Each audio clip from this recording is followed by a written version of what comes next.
What do you say, Phil? Hi, Jim. How are you? Good, buddy. What are we talking about? All right, today we're talking about low trailers and hooking up sets. So you're going to come upon trailers like this every once in a while.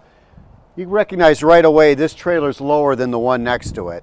So first the thing is that's a good point to pick out. Yeah. Once you come up to your trailer, look at where all the trailers that are parked next to it look like.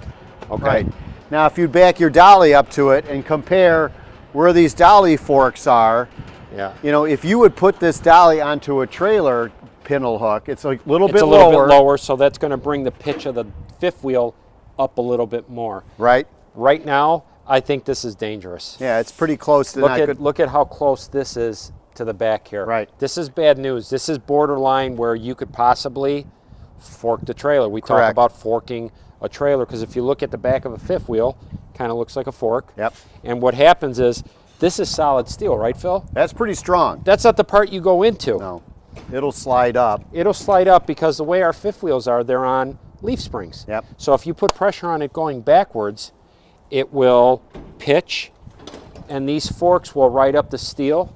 And as soon as it gets past the steel plate into the aluminum, pokes right through. into it. Yep. And if you do it bad enough, it will actually kind of bite inside the trailer.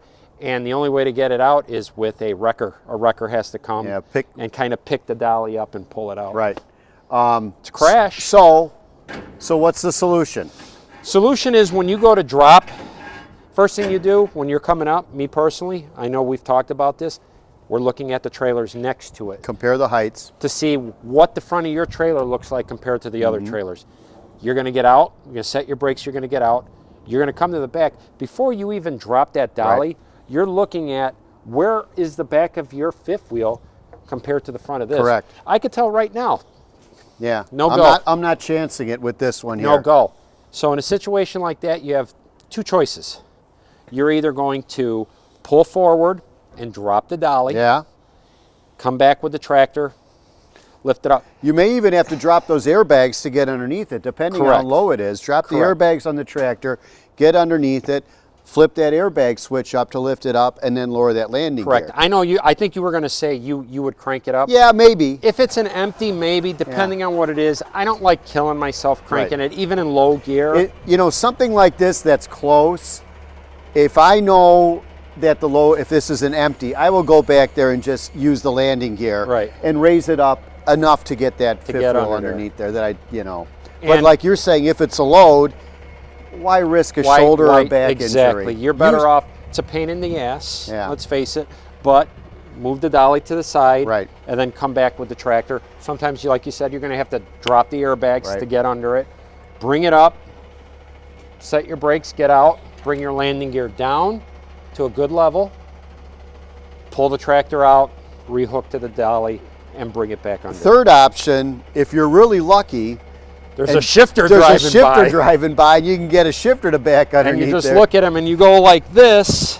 You know. Never do that when it's on a door, though. No, because wait till it's off the door. If they're working inside of it or something, that's a whole nother story that we could talk about, a whole nother topic. The shifter will lift it up depending on what building you're at. It's your responsibility to make eye contact with him and go to the side of the trailer and crank it down. Don't expect him to get out of the truck. No, he's not going to get out. He will lift it up for you. Yeah. You have to go to the side of the trailer and crank the landing gear down and then thank him once you're done cranking him down. Yeah. And then you could safely pull underneath it with, when you get your Lee trailer, you put the dolly on the back of your Lee trailer and then go ahead and slap them together. But Phil, you should never fork a trailer. And if you do, it's a crash and it's entirely it's entirely your fault. There's really no excuse. Well, it was the pavement wall. Why didn't you notice that when you dropped the dolly?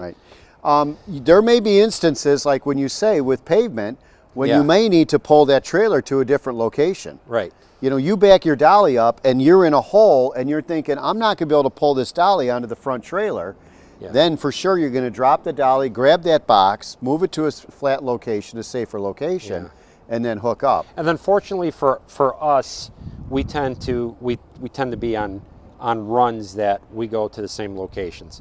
So you get to know the layout of the property that you're at, and depending on where you're at, because for us, it would be the 4200s. There's a little bit of that different grade of there. Grade up there. So depending on how the trailers are dropped there, it could pose a risk. Right. You kind of know how to deal with that. Sure. Okay, but other than that, there really is no excuse for forking a trailer. When you go to drop that dolly, you know right then and there, either that dolly is going to fit under the back or it's not. Right here, that's a no-go. I would not do it. Yeah, it's I iffy. would not do it. It's iffy. You know, sometimes you're not in the mood or you're under the gun to get off property. A crash is a crash. Yeah. That's a crash, and it's just not worth taking the risk. It's going to take you longer if you Yep. poke those forks through. Yep, and I'll tell you what, if you look around, you will see some of our pups that have, you know, the dimples in the front of them, or they actually have repairs. The magic silver tape. The silver tape or actual riveted repair. Yeah. And that's always going to be a crash on you. There's no ifs, ands, or buts about it. You're going to get charged with a crash. Yep. Unfortunately. Do yourself a favor. Do yourself a solid. When you're dropping it, check it. If it's close, make for sure that those dolly forks are going to go underneath there. And then get it under there, slap it together, good pre-trip. Get on the road. And have a good solid pre-trip and go down the road with confidence, right, Phil? That's right. All right, buddy. Be safe out there. Yep, be safe.